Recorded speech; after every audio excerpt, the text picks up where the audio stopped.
미래의 불안한 직장인. 소비에 안 썼다. 서모 씨 28는 올해부터 집에서 직접 커피를 내려 텀블러에 담아 회사에 가져가고 있다. 매일 사 마셨던 커피값을 아끼기 위해서다. 대기업에 다니는 남편과 서 씨가 모아둔 돈 대부분은 아파트 전세금에 묶여 있다. 그마저도 부족해 부부는 전세자금 대출까지 받아 한 달에 100만 원이 넘는 이자를 내고 있다.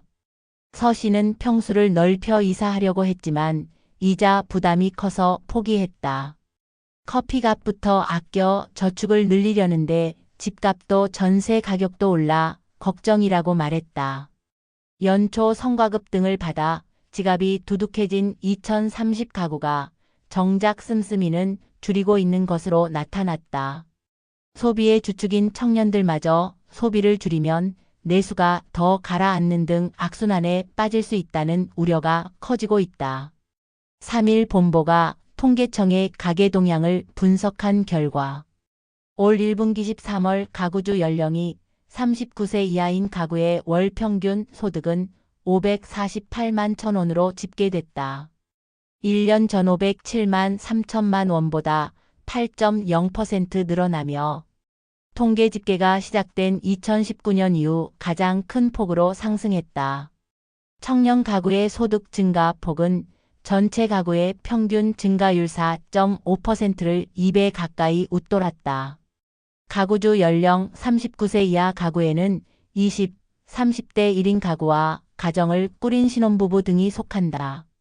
이들 가구의 가구주 평균 연령은 31.99세, 가구원 수는 평균 1.82명이었다. 20, 30대 가구 소득은 직장인 월급이 끌어올렸다. 이들 가구의 근로소득은 1년 전 376만 6천 원보다 12.0% 늘어난 421만 8천 원이었다. 청년 가구 근로소득이 400만 원대를 돌파한 건 이번이 처음이다. 근로소득 증가율이 10%대를 넘긴 것 역시 사상 처음이다. 1,500%의 역대급 성과급을 준 SK하이닉스를 비롯해 주요 대기업이 연초 성과급을 늘리면서 청년 가구의 소득 증가세가 확대된 것으로 풀이된다. 반면 20, 30대 가구의 사업소득은 54만 1,000원으로 1년 전보다 14.2% 줄었다. 그러나 청년 가구가 쓴 돈은 오히려 쪼그라들었다. 39세 이하 가구의 소비 지출은 283만 3천 원으로 1년 전보다 2.8% 줄었다. 전체 가구의 소비 지출이 1.4% 늘어난 것과는 대조적이다. 청년 가구 외에 유일하게 소비 지출을 줄인 40대에서는 감소 폭이 0.3%에 그쳤다. 2030 가구는 대부분의 항목에서 지갑을 닫았다.